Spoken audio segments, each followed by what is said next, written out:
Our guest today is Professor Guang, who is Professor of History and Political Science at Shanghai University. And we want to welcome Professor Pan to Cleveland. Is this your first visit, Professor? Yes. First time in Cleveland, Ohio? First visit. But you are visiting a number of communities in North America as part of this tour. Yes. And where else have you been so far? Firstly, I went to Canada, visited Calgary, and Winnipeg, and Ottawa. So Calgary, Winnipeg, and Ottawa, and now Cleveland, Ohio. And it's really a privilege to have you here. Before Cleveland, Boston and New York. Boston and New York. Okay. Professor Pan, I understand that as part of your duties at Shanghai University, you are the Dean of the Center of Jewish Studies and Director of the Institute of European and Asian Studies. Yes. And you have a specialty, an area of concentration that deals with the history of the Jewish community in China, yes, and particularly the story around the Jewish community that has lived in Shanghai. Yes. It's unusual, I might add or ask, for someone who is not of the Jewish faith to have such an interest in Jewish studies. How did that come about? Okay. And because there was a large Jewish community in Shanghai, and the community exerted a great influence over the social life of Shanghai. So in Shanghai, the people are more interested in the Jewish culture, Jewish history, and more people do research on Jewish studies. So I think that's a reason for me to do some research on Jewish history. Especially we focus on Jews in China, because only in this area we have some advantage of collecting first-hand materials. So you're saying that when you were growing up in China, you had experience and encounter and involvement with people who were Jewish? The Jewish community interacted with the Chinese community in Shanghai? Oh, yes. We had, my family had a Jewish neighbor about 30, 40 years ago. And many Chinese people live with Jewish neighbors in Shanghai. How many Jews are there in Shanghai today?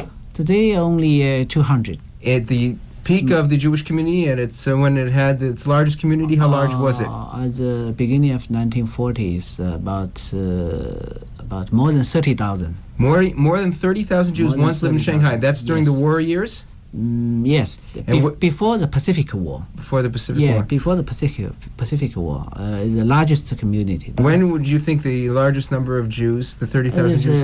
I think 1941. Yeah, 1941 was And largest. where were these Jews coming from? The different group. Sephardic Jews come first from the Baghdad, India, then to Singapore, Hong Kong, to Shanghai. Russian Jews come across Siberia to Harbin, then move to Shanghai. And the refugees come from Nazi Europe, by sea, by ship to Shanghai. Three different direction, different way. So they're coming from different parts of the globe. Oh, yes. To settle in Shanghai. Yes. And what were their occupations? What are the things that they did in that community? It's also different case. Sephardic Jews very wealthy. They do a large business like Sassoon family, Kaduli family. They do a real estate or some other things. And the Russian Jews, most of just open a small business, a restaurant or something like that. But through their hard work, they became middle class. And the refugee are penniless, nothing. When they left Germany, only can bring 10 Dutch mark. So when they come to Shanghai, they are penniless. Of course, they struggle for survival. Finally, almost all people survive the war and the Holocaust. Yeah. And where have they gone, the Jews who were once so plentiful? They settled in other parts of the globe. They left Shanghai? After war, yes. After war, refugee left because they regard Shanghai as a temporary heaven. And most Shanghai Jews immigrated to 4 countries, United States, Canada, Australia, and Israel. And Israel. In Israel. Of course. Professor, do you have any inspirational stories or anecdotes about Jews in China?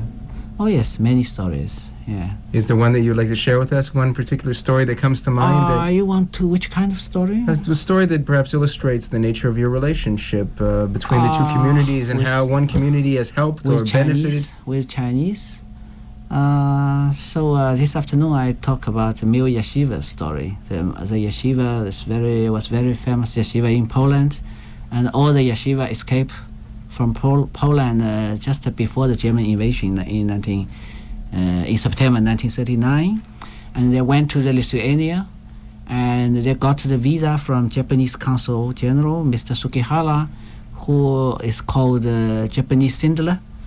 And he issued 2,000 visa to save about 2,000 people's life. And this yeshiva people, all the yeshiva are close Soviet Union to Japan, and they're trying to get a visa come to United States, but the U.S. closed the door at that time. So in the last minutes before the Pearl Harbor, the only city they can go to is Shanghai. So all the yeshiva people come to Shanghai, they survive in Shanghai. Now the Mil Yeshiva in Brooklyn, New York, and Jerusalem. All these people regard Shanghai as a heaven. They survive in Shanghai. And in Cleveland, there is a yeshiva. I talked this afternoon. You were speaking at the Masifta High School, or the high school, or the middle school of the Hebrew Academy. Founded by the people from Mil Yeshiva.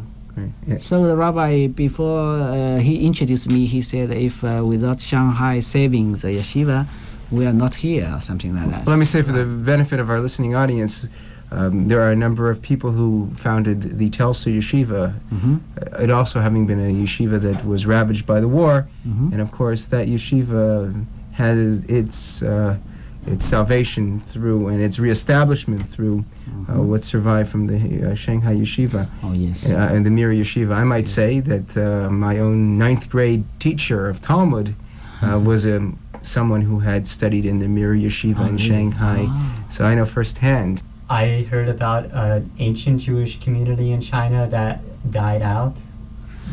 You mean the Kaifeng, Jewish community in Kaifeng? Yeah. Yes, basically speaking, after 12 centuries they assimilated. Yeah, still now 300 descendants of Kaifeng Jews live in Kaifeng. Yeah. And they even had Torahs with Hebrew on one side and Chinese on the other? These for Kaifeng, no. They're Kaifeng because I will talk in my lecture, because they lost connection with outside. So the last rabbi died in the early 19th century, and they cannot find a new rabbi. So since then, no any religion service.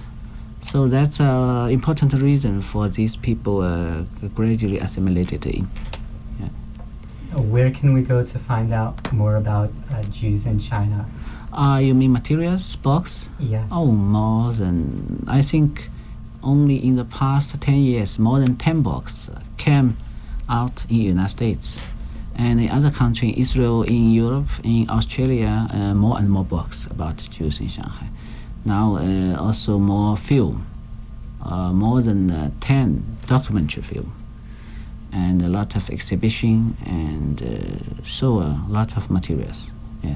And I, after my lecture, I will present my book to the Case West University library, because this library can connect all the library in Cleveland, so everybody can use this book. Yeah. And the name of your book? Jews in Shanghai. Yeah, English. Well, this has just really been a wonderful opportunity to have you as a guest in our community. I should mention that Professor Pan has been speaking, visiting with us here in Cleveland, and came to speak at the JCC, the Jewish Community Center, under the auspices of the Alvin, Rachel, and Lottie Gray Center for Jewish Life and Learning, as well as the Samuel Rosenthal Center for Jewish Studies at Case Western Reserve University. Thank you.